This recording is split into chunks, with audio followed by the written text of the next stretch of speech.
Hello, ladies and gentlemen, and welcome to In Defense of the Hays Code. I am your host, Ellis Womack. This is my co-host, Zach Anderson. And though it won't seem that long or overly long for you when you see it, we've been out of practice for about a month while my apartment's been being repaired, worked on. The plumbing kind of exploded. So if we seem a little rusty, ladies and gentlemen, it's not you, it's us. Or rather, that is to say, you're not hallucinating it. We are. It's going to be interesting, ladies and gentlemen. It's going to be a journey. But, it's all about the journey, not the destination, or something like that. Right. Yeah.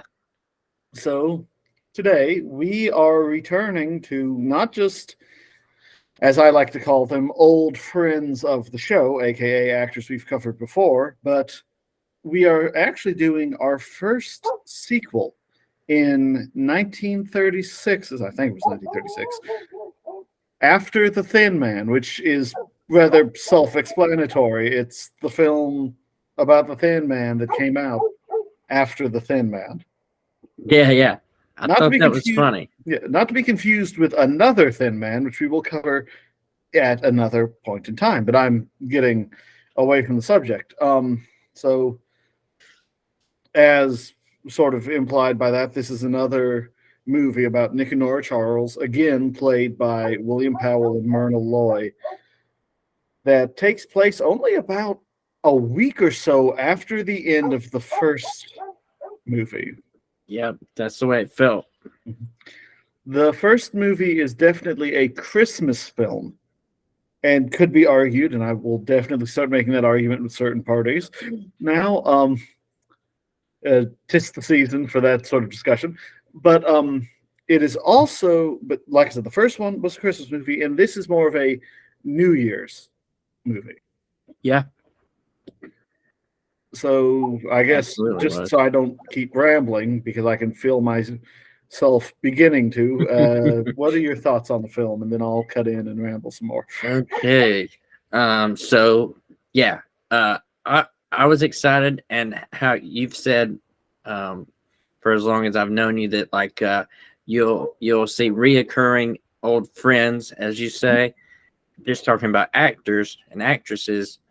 But then I've been looking forward to coming back to The Thin Man, because for the audience at home, like I try not to watch these movies until as close to the time as we record as possible, so it's fresh on my mind, getting a brand new reaction, not brand new reaction, but a first time reaction. Yeah, because the first one, The Thin Man, if you haven't watched that, please do. It's worth the time, of course. After that, I was like, I can't wait to just keep going with The Thin Man. I think we could do just a whole Thin Man podcast. In defense of the Thin Man. In defense of the Thin Man. Yeah, exactly. Exactly. There was like 5 films or something like that, so there'd be plenty of content. Yeah, so all that to say, I was excited about returning to it. Watched it today. I absolutely loved how it did pick up right where we left off. Like you said, a week or so after the conclusion of the last mystery, and that's they're mystery comedies. I think. What's the proper term for it there, Ellis? I would say mystery comedy, right? Sounds good. Probably screwball mystery, if we want to be screwball, like hyper specific. Yeah. You said that the screwball comedies, I think you've said before that those kind of came from these kind of movies. But yeah. So I love the sequel. As much, maybe more. I'm still trying to decide on that. Personally, see it. You have a preference to Yes, one or the other, right? yeah, I have stated before that I believe the second movie is, in some aspects, better than the first. I mean, the aspects that count, that being Nick and Nora, they don't change. Yes, There's no dip in like William Powell and Myrna Loy's chemistry. It's not one of absolutely. those sequels where you can like you're tilting your head, going, "They're not acting like they're supposed to be." It's Yeah. you know, but to me, certain aspects, like I think the side characters in this movie are a little stronger, a little more Okay. memorable. We don't have to deal with, okay, guy, we get it, you have a type, but these two blonde actresses look exactly the same, and it's Right. kind of wigging me out. Yeah, yeah. That was from the first Thin Man. Right, but like It was the hard to tell the difference. Yeah. right, but like the character of Dancer, Gangster, Yep. and then the police detective, Sam, maybe. I don't remember. That might be the name of his actor. I don't remember. But the police detective who comes along and helps Nick, and just Yeah. even down to Nora's family. Oh wow. Yeah. We get introduced to her family in this, and so yeah, with the New Year's type stuff going on, family get-togethers, Mhm. and they were exhausted from solving the last case, Mhm. and so they get a call, and they gotta go to a family function, and so we get to meet her family, And that poor, Mrs. Charles. yeah, that poor butler. Oh my goodness Walk gracious, this way, sir. Okay. that guy was hilarious. Yes. To me, there's so many lines in this film that are memorable. Like I can remember the first movie, no problem, but there are lines in this one that just Uh-huh. float around in my brain. Walk this way, sir. My So favorite good. line, and I think all of cinema, you wouldn't know them, dear. They're respectable. Yes. Okay, that was at the beginning. That's right. Oh man. Yeah. So look for that line, Mhm. because it's in the first 15 minutes probably of the film. There's a build up to it. There's a Mhm. progression. You're meeting certain people, and then say the line one more time. You wouldn't know them, dear. They're respectable. Yes. That was a great one. Mhm. Is there other lines that stick out to you? One, it's at the very end of the film, and we're not going to talk about the end of the film. I'm just going to say the line Okay. because, and this is a line that won't spoil anything, but I think you'll know which line I'm talking about. I love the scene in question. And you call yourself a detective. Yeah, man. Okay, yeah. Yes. There's two sharp left turns in this movie. Mm-hmm. One of them is like within the last 1 minute of the film, Mm-hmm. and you're like, wait a second. But then there's okay, so just like in the first Thin Man, he gathers everybody together. That's just like the way this detective works. It's very drawing room mystery-esque. Sorry. It is. But because it's got elements of like hard boiled or proto hard boiled film noir, because film noir wasn't a thing yet, wouldn't be for several years. But it's also got, the trappings of that genteel sort of drawing room mystery, but with its Okay, own sort of spin on it. So elaborate on what that means. Well, just the whole where Like, define that. Where the mysteries aren't so much like rough and tumble, but everything's a bit more high class. The detective isn't he's not a Humphrey Bogart type. He's Okay. like he's a William Powell type. He's that tall, excuse me, swan-like individual that just sort of exudes class. Right. But one thing I love about this film series, and this film in particular, it's not one simple film mystery genre.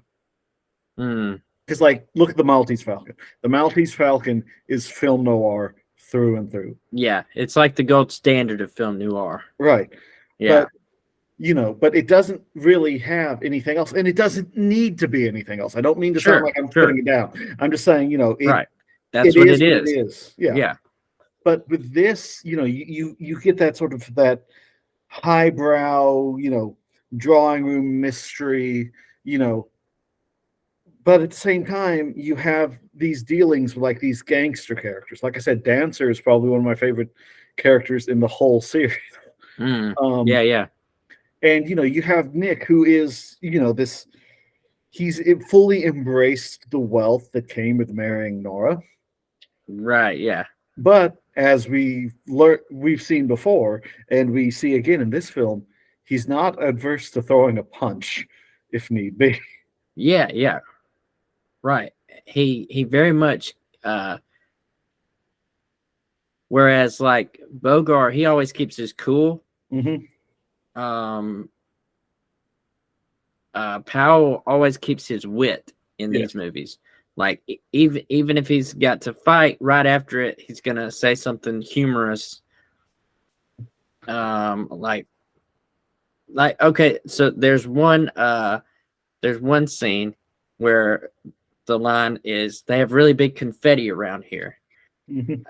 A guy gets tossed out of somewhere. Yeah. And he's just like, wow, they've got quite confetti. We already mentioned it was a New Year's. Mm-hmm. But he also is observing everything as it goes. Mm-hmm. Like he makes an observation about that guy, like a sentence later. Right. But he's got that wit. The Charleses are definitely more, and now I think that we've seen too, we can start to dissect the characters more. Yeah.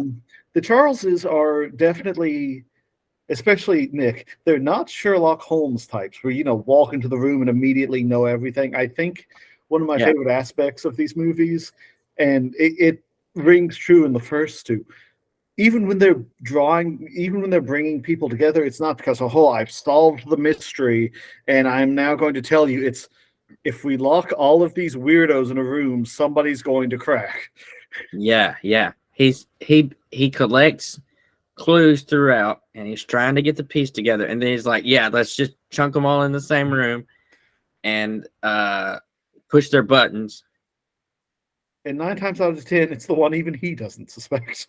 Yeah, and that's what I enjoyed about the first one, is that I was like trying to figure out, okay, these movies are always so predictable, who the bad guy is and who the good guys are. And in the first one, it was one of my guesses, but that almost doesn't count for anything because you kind of suspect everybody. Mm-hmm. And the same was true for this one. See, one of the interesting things about the Thin Man films, what I'm having to do right now, and what you're not having to worry about so much, I have to filter all of them and like, okay, no, this was the third, this was the fourth, so I don't end up saying something. Gotcha. Yeah. Right. You've got to just live in the past of only these two films. Right. Yeah, right. Because like I know there's several times that I've almost brought something else like, wait, no, hang on, wrong film. Put that one back. But I mean, okay. I was just gonna say that I felt like there was more physical action. Yes. In this one. Mm-hmm. Then yeah, compared to the Thin Man. Mm-hmm. Yeah, I feel like there was more physical action. Maybe it seemed like a heightened level of danger that wasn't there in the first one. Interestingly enough, I don't think I had a chance to talk about this in the first one, but I have a chance. I mean, it slipped my brain until we hit stop, and I went, ooh. All right. the first Thin Man film was based off a book by Dashiell Hammett, Okay. also known as the man who also wrote The Maltese Falcon. Oh, nice. That's interesting. This one, I don't remember if he had a hand in writing it, but I know it's not based off like any book or anything. So it's really the first time where Nick and Nora Charles almost become their own characters because they're not having to work off of anything that like was put down in the book beforehand. So the first movie, The Thin Man, was based off the book. Yes. The second movie, and I guess the rest of the movies, are based off the characters that Right. were in the first book, Right. but they have new stories. Right. Okay. Because I saw that this time too, just in the credits, that it said, characters based off of this book, and I was going to ask you about that, but yeah, that makes sense now. Okay. So it's interesting watching them, and it might be why I like this a little bit better, is because it's them sort of allowing they kind of get to flex their wings a little more and get to play. Yeah, that makes sense. Like the actors and the screenplay writers, I guess, can kind of deepen the characters even more so too. Because, like you said, you see Make a them little their bit. own. You see a little bit more of like Nick's temper in this one, Mhm. even though he's still being played by William Powell, so it's like the several layers of calm and then a tiny little bubbling volcano underneath that you can only barely see. Right. Yeah. The scene where the lights go out and he decks the guy dancing with Nora comes to mind. I think Yep. that was in the second movie. Yep. There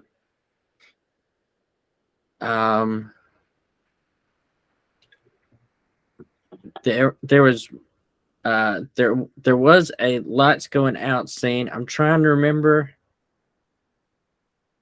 If not, ladies and gentlemen, I've accidentally given you a spoiler for the third one. Enjoy it. We'll find out. We'll find out. I should remember. I just watched it not that long ago, just a few hours ago. But yeah, he remains calm even when he has to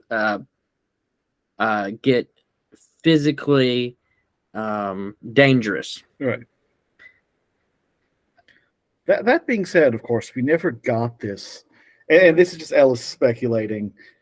And I sort of like this because, like I said, now that we've got two, we can talk more about the characters. Mm-hmm. Really wish we could have seen a movie, and it would have been terrible. I know it would have been terrible. It would not have lived up to any expectations. But a movie where Nick Charles, played by William Powell, and Sam Spade, played by Humphrey Bogart, end up crossways in solving the same mystery and having to work together. I don't know, man. It might have worked. That would It would have been wild. fascinating. It would have been wild. Yeah, very different. But if Captain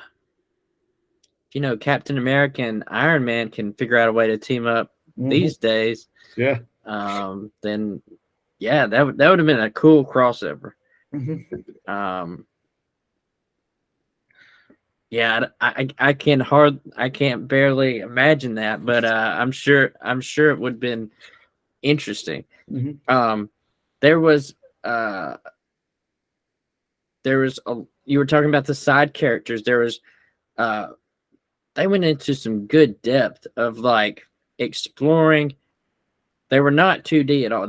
They explored their backstories, and you learn more about this character every step of the way, and then it really comes out like of who people really are in the the final, like let's put them all in the room and see what happens. You start finding out stuff that even people who were like on the same team didn't know about each other, and it really goes wild there at the last bit.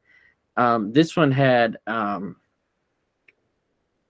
It's a Wonderful Life. What's the guy's name? Jimmy Stewart. Yeah, of course, Jimmy Stewart. Yeah. I know who that is.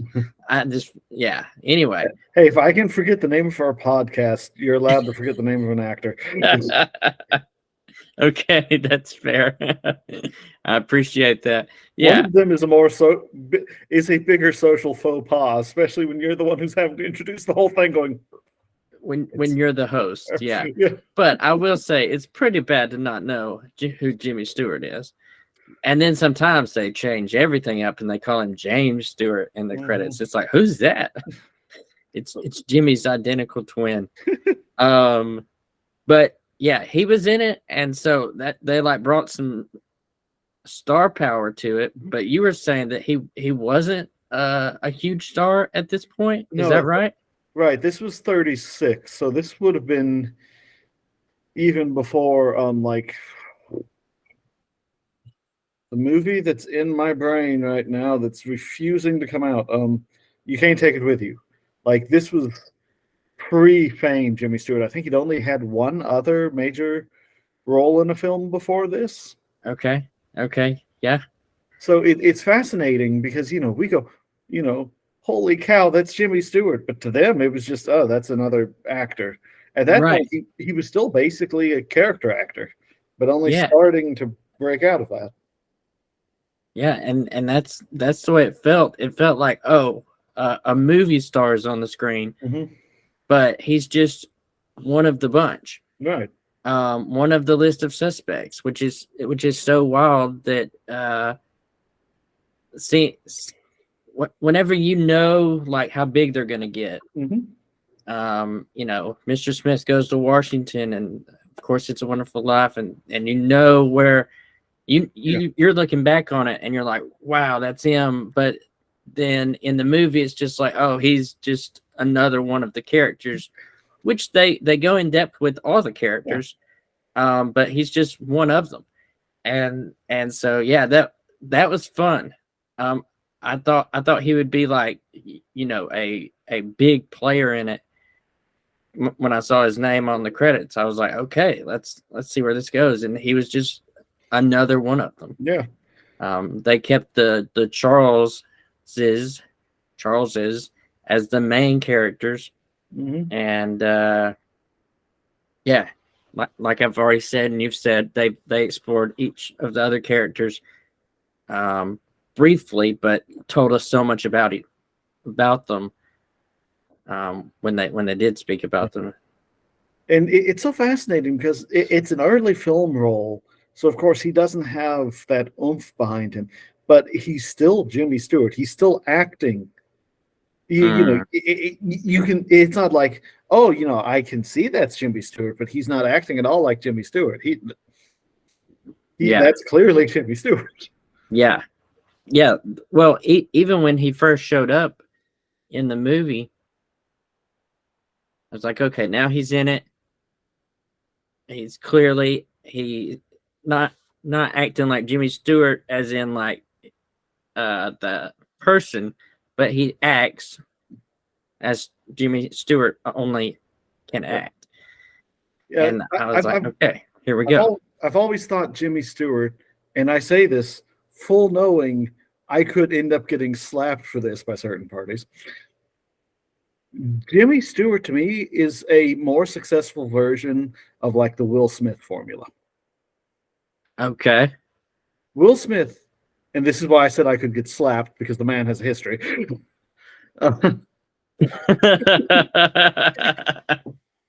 Yeah. You might get it from him. Oh man. All right. So elaborate. Yeah. I warned all of you. Ellis might occasionally start throwing stones. Will Smith belongs to that kind of actor that only plays one type of character. Yeah. You walk into a Will Smith film, you're going to see Will Smith. Exactly. I mean, no matter who he's playing, it's Will Smith. Yeah.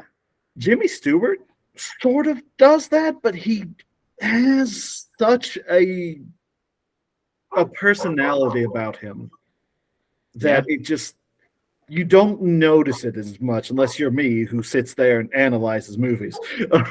Yeah. Because I have no life. But because, I mean, if you notice, he's always sort of that stuttering, kind of. Yeah. But then the minute he gets just a little perturbed, that that switch flips. My brain kept saying that flip switches. It's like no, wrong. But and he can start to get a little shouty. But it's the same type of performance every time, but it works so well. Absolutely. To where not being a character actor, but he always plays the same character. Right. Yeah, I get what you're saying. That's a good comparison with Will Smith. There's a few of them these days. I think pretty much Harrison Ford is that way. Mm-hmm. You know what you're going to see. Oh yeah, you're going to see Harrison Ford. He's going to be tough. He's going to be, whether he's the president or whatever. But yeah, same thing with Will Smith. Yeah, he's going to make jokes and he's also going to be tough and super cool. I singled out Will Smith specifically because my brain, you can make it, I'm going to get slapped joke. I should have known it was coming. It's like Rock. Should have seen it coming. But yeah, that's very, very much Jimmy Stewart. And that's it's so wild that you can see that actor and the way he was acting in this film, which again, not a huge role in this film, but every role was an important role. Right. And we mentioned the butler. Mm-hmm. The butler was so vital to it, but didn't have a whole lot of scenes. But and it's amazing. There, it's hilarious. It's amazing to me because if I had one complaint with the first Thin Man film, I voiced it. The characters can tend to bleed into each other. Case in point, two blonde actresses. Right. This one, like I said, I remember the name of the gangster. I remember Dancer's name. That should tell you everything you need to know. Right. And, his little Asian Chinese bodyguard sidekick. His friend that worked with him. Yeah, I know who you're talking about. I mean, there's just so many memorable characters. The police detective who not only shows back up in the series, but who plays police detectives in other films. Oh, is that right? Mm-hmm. Okay. So, because I remember I was watching some film, don't remember the name of it, could not keep up with the plot. In my defense, I just had brain surgery, but I remember going, "Oh, hey, that's him. I bet he's going to be a police detective," and he was. Wow. Okay. So that's kind of who he settled in as, the police detective. I thought it was funny. I'm pretty sure that they did this on purpose. The way that I want to say it's Aunt Catherine says the name Nicholas. I'm just gonna let y'all watch it. I'm not gonna say how she says it, but the first time she says it, he looks over, and then later he calls on the phone and he's like, "This is Nick." Well, and he says it the same way she says it. It's like, oh man, that was clever.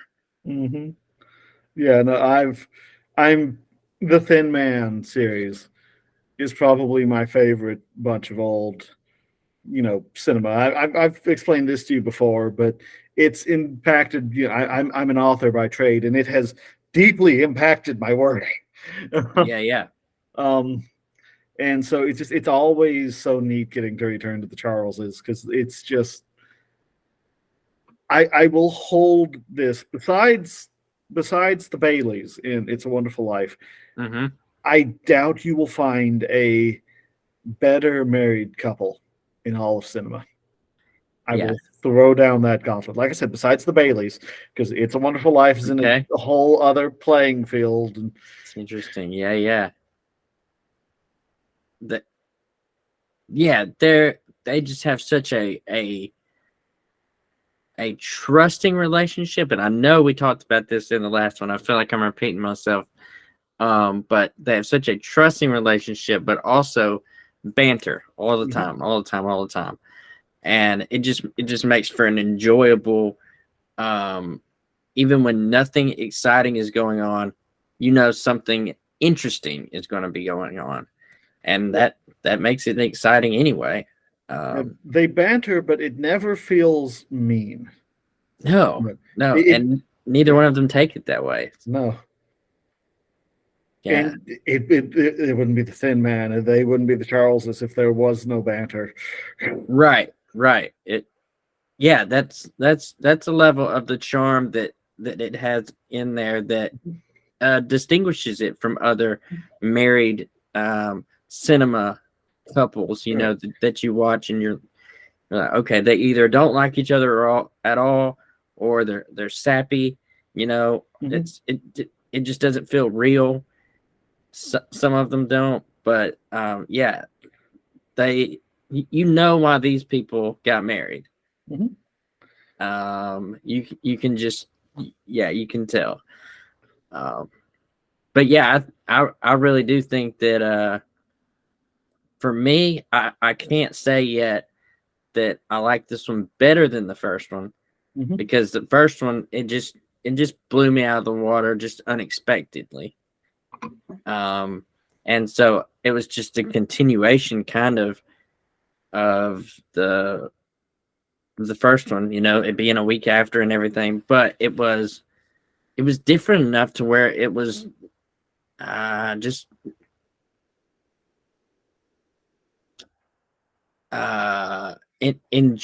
enjoyable and fresh, I guess is what I'm trying to say. Yeah. Same enjoyment, but a freshness to it. And like you said, more developed of those two characters. You couldn't really do this with any of the ones past the second one, if memory serves. But if somebody wanted to, they could easily just take out, they could record it, take out the last, or take out the credits at the end of the first one, the end thing, take out the beginning credits of the second one, and just play it as one long movie, and it wouldn't really be that odd. No, I think it would just feel like one long movie. Mm-hmm. That's interesting. Yeah, I wish I had that editing capability now that I've put that into the universe. Somebody who's better than I am at this, take my words. Get to it. We want to see the long version, extended cut, the Ellis Womack edition. The Womack cut. The Womack cut. That's exactly right. We'll start a hashtag. The Thin Man, after the Thin Man, Womack cut. We'll get people behind it, but yeah, I mean, I would definitely give this one like an 8 out of 10. I put it right around there, 8, 9 out of 10. Yeah, good movie. Not as funny as some of the other ones we've watched, but it's also not just a straight comedy. Right. The comedies aren't as exciting as this one was. Right. So yeah, I mean, it was super fun, super cool. I've enjoyed getting to know this actor in several of these movies. At least you recognized Myrna Loy this time. I knew this time. Yeah. For those of you at home, you probably you might recall our greatest moment to date. That is correct. With that being said, ladies and gentlemen, thank you for tuning in. We have enjoyed doing these as much as we hope you've enjoyed watching them, listening to me ramble and listening to Zach interject occasionally, just so it's not just Ellis going, the entire time. So next week, which will be like 5 minutes for us, but I say next week, next month. I know what I'm saying. Next month, which will be 5 minutes for us, but a month for y'all, because that's how months work. That's how time is. Yeah. We will be covering another film, or as I like to call it, well, its proper name is Arsenic and Old Lace. My pet name for it is It's the Great Pumpkin, Frank Capra. Okay. I see. Makes sense. It's a great pumpkin, Frank Cappa. As Yeah. always, this was In Defense of the Hays Code. I was Ellis Womack. That was Zach Anderson, and I have nothing but movies and time. Thank you, and good night.